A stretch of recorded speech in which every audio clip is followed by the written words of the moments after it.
आज की कहानी भाई बहन के संबंधों पर आधारित एक सच्ची कहानी है। दो सगे भाई बहन एक दूसरे के साथ संबंध स्थापित किया करते थे। आज की इस कहानी को सुनने के बाद आपको ऐसा लगेगा, क्या दो सगे भाई बहन भी ऐसा कर सकते हैं? पूरी कहानी जानने के बाद आप भी हैरान रह जाएंगे दोस्तों, क्योंकि ये कहानी एकदम सच्ची घटना है और ये कानपुर की है। कानपुर में रहने वाला एक लड़का जिसकी उम्र केवल 22 वर्ष थी और उसकी बड़ी बहन जिसकी उम्र 25 वर्ष थी। लड़के का नाम अमित था और लड़की का नाम सुनीता था। दोनों ही अच्छे परिवार से बिलोंग करते थे, घर परिवार अच्छा था, लेकिन इन दोनों के बीच में ऐसी अंडरस्टैंडिंग बैठती है कि ये दोनों भाई बहन ही एक दूसरे के साथ संबंध बनाने लगते हैं। इस कहानी की शुरुआत हुई थी फर्रुखाबाद से, जो कि उत्तर प्रदेश में एक जगह पड़ती है। यहाँ की रहने वाली ये सुनीता की शादी कानपुर में हुई थी। कानपुर में शादी होने के बाद में लगभग 3 साल गुजर चुके थे और अभी तक इसका कोई बच्चा नहीं हुआ था, जिसकी वजह से ये काफी दुखी रहती थी। कई जगह डॉक्टर्स को भी दिखाया, इन दोनों पति पत्नी ने भी मिलकर चेकअप करवाया, लेकिन डॉक्टर्स ने यही बताया कि कमी उसके पति के अंदर है, सुनीता में कोई कमी नहीं है। इस बात से सुनीता भी काफी हैरान थी, काफी परेशान थी। उसको ऐसा लगता था कि किसी भी तरह से मेरी भी एक औलाद हो जाए, और वाकई सच्चाई है कि हर महिला चाहती है कि उसके घर में भी, उसकी गोद में भी एक प्यारा सा नन्हा मुन्ना बालक हो।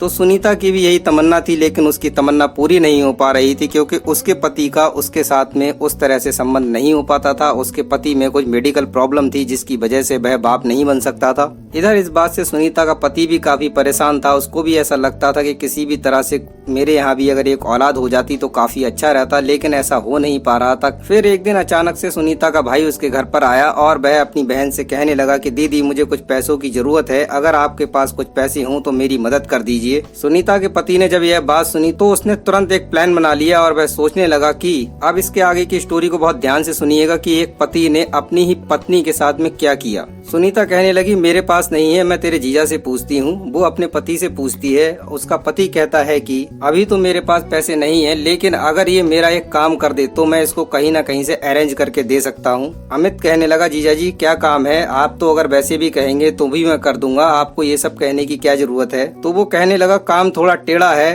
क्या पता तुम मना कर दो, लेकिन तुम्हें अभी बिजनेस की जरूरत है तो फिर हो सकता है तुम मेरी बात मान लो। वह कहने लगता है, ठीक है जीजा जी, काम बताइए, अगर हो सकेगा तो मैं कर दूंगा। उसका बहनोई उससे कहता है कि देखो अमित, मेरे घर पर बच्चे नहीं हो रहे हैं और मुझे किसी भी तरह से एक बच्चा चाहिए, और मैं नहीं चाहता कि मेरी बीवी किसी और के साथ अपना बिस्तर गंदा करे। इसीलिए मैं तुमसे यह कहना चाहता हूँ कि तुम मेरी पत्नी के साथ संबंध स्थापित करो और मुझे एक बच्चा दे दो। इससे मुझे कोई दिक्कत नहीं होगी, क्योंकि अगर वो किसी और के साथ में संबंध स्थापित करेगी तो मुझे बहुत बुरा लगेगा, और अगर हो सकता है अगर उसने एक बार किसी और के साथ संबंध स्थापित कर लिए तो उसके बाद भी उसका मन किसी और के साथ संबंध स्थापित करने का करे। तो इसीलिए मैं चाहता हूँ कि तुम ऐसा करो और मेरे यहाँ पर एक बच्चा हो जाए। ये सुनकर अमित के पैरों तले जमीन खिसक गई और वह कहने लगा, जीजा जी ये आप कैसी बात कर रहे हैं? मैं अपनी बहन के साथ में इस तरह का कार्य कैसे कर सकता हूँ? उसका जीजा कहने लगा, अगर तुम्हें पैसे चाहिए और तुम्हें अपना व्यापार आगे बढ़ाना है तो तुम्हें यह करना पड़ेगा। ये एक बिजनेस डील है और तुम इसे एक बिजनेस डील समझकर ही करो, और तुम्हारे इस काम के बदले मैं तुम्हारा एहसान भी मानूंगा कि तुमने मेरा सूना और उजड़ा हुआ घर बसा दिया। ये बात जाकर अमित ने सुनीता को बताई तो सुनीता अपने पति के पास आकर उससे काफी लड़ने लगी। उससे कहने लगी, क्या तुमने मुझे इस टाइप की समझा है कि मैं अपने ही भाई के साथ संबंध बना लूंगी? दोनों में काफी लड़ाई झगड़ा होता रहा कि तभी उसका पति बोला, देखो हमारे पास इसके अलावा कोई और चारा नहीं है। अगर तुम चाहती हो कि तुम भी माँ बनो तो तुम्हें यह कार्य कर लेना चाहिए। अगर मुझे कोई ऐतराज नहीं है तो तुम्हें किस बात की प्रॉब्लम है? तुम अगर ऐसा कर सकती हो तो तुम जल्दी ही माँ बन जाओगी। उधर वो अमित को पैसे देने के लिए तैयार था, तो इन दोनों लोगों को कंप्रोमाइज कर लेता है। कंप्रोमाइज करने के बाद में इन दोनों भाई बहन के संबंध बनते हैं और दोनों भाई बहन एक दूसरे के साथ संबंध बनाते हैं। लेकिन प्रेग्नेंट होना इतना आसान नहीं होता है। ऐसा बिल्कुल भी नहीं होता है कि एक ही बार में कोई किसी के साथ संबंध बनाए और वह प्रेग्नेंट हो जाए। तो एक बार दो बार में ऐसा नहीं होता है। तो इन दोनों भाई बहन के बीच में कई बार संबंध स्थापित होते हैं, तब कहीं जाकर ये सुनीता प्रेग्नेंट होती है। और प्रेग्नेंट होने के बाद में इसका पति अपने साले को पैसे देता है और वह अपना व्यापार शुरू करता है। इस तरह से इस कहानी में एक पति ही अपनी पत्नी को प्रेग्नेंट करवाता है, उसको किसी और के साथ सुलवाता है। दोस्तों आजकल इस तरह के भी कार्य लोग कर रहे हैं। हमें इस कहानी से यह सीख लेनी चाहिए कि